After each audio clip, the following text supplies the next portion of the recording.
Yeah, you might be in for a surprise this time.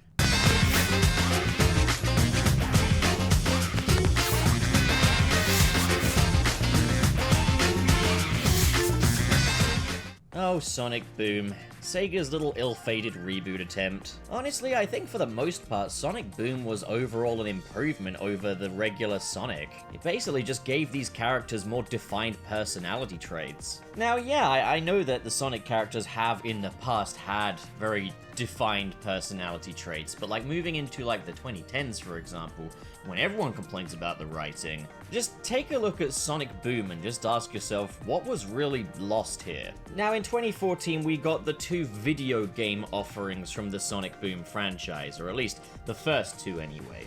We got Sonic Boom Rise of Lyric on the Wii U, which was in an incredibly sorry state. I've already done a video about that one, and the rest of the internet's had its fun kicking that game's teeth in. But alongside that was the Nintendo 3DS release Sonic Boom Shattered Crystal, by a different developer this time, Sanzaru Games. Big Red Button had no involvement with this release, and as well as that, there's no dimps this time either, so this is the first Sonic handheld in quite a long streak to not be developed by them, so it's interesting to see a new company leave a new stamp on this character. Now the thing is, Shattered Crystal isn't all that talked about, and I guess that makes sense. When you're side by side with what's considered to be the biggest failure in the Sonic franchise's history, you're gonna need to leave a very special kind of impression. It's either going to need to be the absolute best game in the world, or worse. And poor little Shattered Crystal wasn't gonna do that. But I will say, right out the gate, Sonic Boom Shattered Crystal definitely doesn't feel like a game that went through as much development hell as Sonic Boom Rise of Lyric. And that's because it wasn't. This was comparatively a quick little make compared to Rise of Lyric, which was a game that was originally supposed to be like PlayStation 4, Xbox One tier, and had to be reduced down to Wii U architecture. Honest to God, it's a technical marvel that they were able to achieve that. No, Sonic Boom Shattered Crystal is not dogged by any such problems. Like Sonic Boom Rise of Lyric though, it is a game that's much more focused on exploration than your typical Sonic game is. But a key difference here is that everything is entirely 2D this time around. Which, okay, so like, here's the thing, in general I'd prefer it if they could do a 3D Sonic, but given how Sonic Lost World turned out, consider me open-minded to a 2D one. The level design here is really good. Each level has like a few different layers to it as you kind of catapult yourself between the different layers of the stage. It's full of different paths and nooks and crannies to explore, and because you gradually unlock more characters as you progress throughout the game, you'll be able to cover much more ground within these levels as different characters have different skill sets. For example, Knuckles can burrow underground, Tails can fly in updrafts, and Styx can activate different switches with her boomerangs, allowing you to access different pathways. It's also worth noting, and you're either gonna roll with this or you're not, but the stages are much longer than in your average Sonic game, taking about 15 to 20 minutes to complete each level. There's also much more of a maze-like structure to these levels, but I never found it too taxing to get out of there or as to where to go to progress. Progressing through these things in like a linear fashion is actually pretty straightforward. As for the overall gameplay style, you've got 4 different playable characters, each with their own distinct ability that I've already talked about, but Sonic also, for example, has like an air dash that can move in all different kinds of directions, and is honestly a really cool move to have in a 2D space. Sonic also has a spin dash as well, while Knuckles can punch things and Tails can throw bombs, although I rarely found myself throwing bombs. Then there's the skills that they all share, so they've all got like a dash run button, which can move pretty fast. You will get some speed out of this experience. And levels are built with that in mind, with plenty of loop-de-loops and slopes. Each character also has a really responsive homing attack, which is great, and can use their inner beams to grab things and swing. And it's gotta be said, swinging from different vines using the inner beam can actually add a lot to the speed in this experience. It's a lot of fun. So the gameplay, while distinctly different from the typical Sonic game, still feels very Sonic-y, like much more so than what we had in like Sonic Boom Rise of Lyric. I would have loved to have seen this style of gameplay put into 3D, but to be fair, it's very effective here.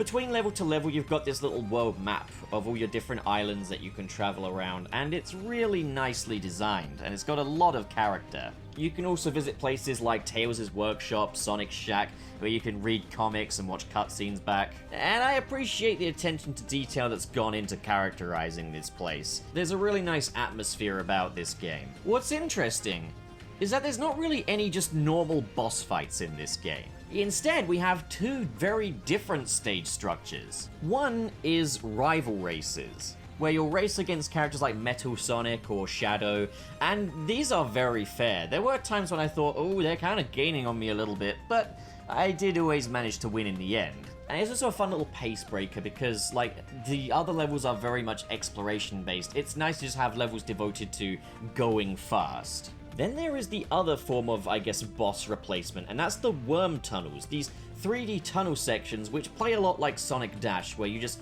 move Sonic through different lanes to dodge obstacles. And that's quite fine as well, but I will say this, given that the giant mechanical worm doesn't really have any context in this story, and now all of these are very similar, even down to the scenery, I would not call these a worthy replacement for actual boss fights. However, there is one boss fight at the very end against Lyric, and it has to be said, it's a really well-designed, fair and challenging boss fight. And it's honestly surprising how smoothly it goes, having not had any boss fights prior to this one. I guess I would have appreciated some more boss fights throughout this game, but it's a compromise. It's nice to have these races and these worm tunnels. There's something new. And as I said, the one boss fight that is in the game is actually a really well-designed boss. Now, this all sounds great, but there is a bit of a caveat here. It's something that a lot of modern Sonic games do tend to insist upon.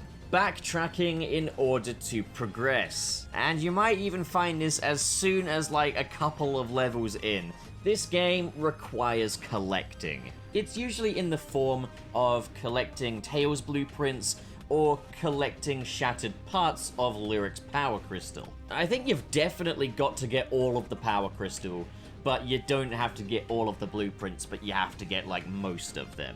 To be fair, there's plenty of opportunities to get what you need for this mandate. And you can get lots of different additional bonuses that will help you to find these things through Tails' workshop. And as I say, it's never too steep, but I will say this, if you wanted to just play it as like a Sonic game the first time through and just play it level to level, bad news, you're not going to get to do that. You've really got to explore these levels, which kind of forces you into playing the game a very specific way, which kind of undercuts what I love about this game being there's so many different ways to play it. You need to take the time to explore, and you will need to backtrack to previous levels, and you'll definitely need to go back to some previous ones because you unlock different characters along the way that unlock different paths. This, to be fair, does make revisiting levels all the more interesting, but again, I feel like this would be a better thing if it was more of an option, like a bonus way to play, a bonus way to get more out of the experience than just the flat rate way of playing the game. One nice little thing though is that if you do decide to play these stages as just normal Sonic stages, and just breeze through them as quickly as possible, there are rewards for doing it within a certain time limit, and that can be a lot of fun as well. So then there's the storyline, which is kind of not a sequel or a prequel to Rise of Lyric, but just like a parallel version of that story. It plays out very differently. But basically, Lyric has escaped his tomb, he wants his power crystals back so he can reach full power. Amy goes out to stop him, but instead he decides to kidnap her for intel. Yeah, Amy's not playable in this one, and takes on more of the role of the damsel in distress. They try to paint it as less of a damsel in distress kind of a situation, more she's just in a battle of her own, but it really does play out as damsel in distress. So it's up to Sonic and his friends to get to the crystals before Lyric does, and to rescue Amy. Pretty simple stuff. There's a couple of CGI cutscenes sprinkled in there, and they're not quite to the quality of the TV show, but they are nice, and nicer than anything you'll find in the Wii U version, that's for sure. In terms of the character writing here, there's some good stuff. There's some stuff that did get a chuckle out of me, but it's nothing on quite the level of the TV show either. What did surprise me is that it's written by Ken Pontac and Warren Graff, the writers of the modern Sonic run from Sonic Colors onwards. And as far as the dialogue goes, this is easily some of their better stuff. Although, you can tell quite early on that, yeah, this is them. There was a point where I was like, is this a Pontaff script? It's just because Sonic said the word beat down, and it's not something he typically says outside of the Pontaff scripts. Oh, Lyric, you are so gonna get the big beat down! God, I hate that. They make Sonic sound like such a thug. The rest of the cutscenes are in the form of the text box cutscenes, and you've got the 3D models moving with them, much like Sonic Generations. One interesting thing this game does that no one ever talks about is that Dr. Eggman does not show up at all in this game. He's completely absent this time around. They tease him just before the Metal Sonic boss fight, but he never actually shows up himself. Interesting to not have the main villain in the first game, but I guess it's quite interesting that they decided to build him up in this way, of just having this little tease in there, as opposed to actually having him present. In terms of the presentation, this game has it down. It looks really nice.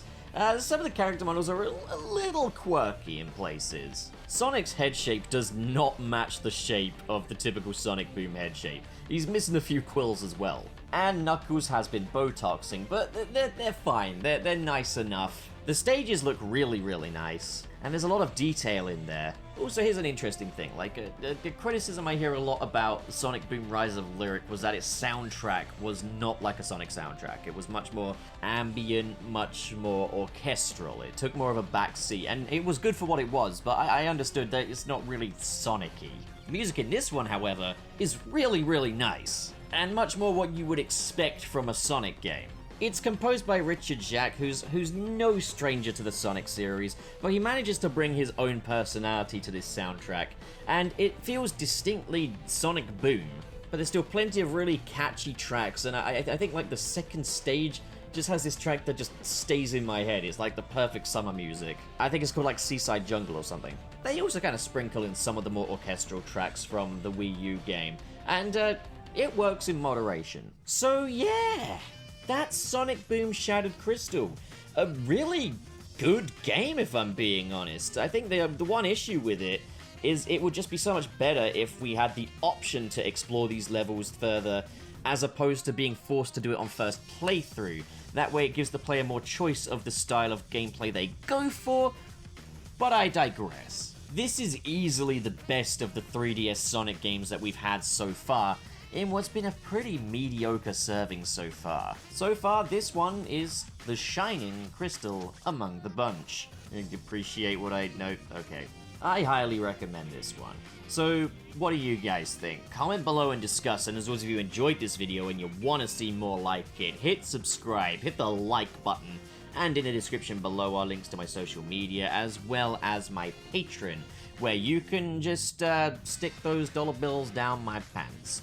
Special shout out goes to the patrons in the $10 tier. That is Marcus Ward, Sirius the Skeptic, Biotinuts, and Mr. SP. You guys are the best. But as for the rest of you, thank you so much for watching, guys, and have a great day.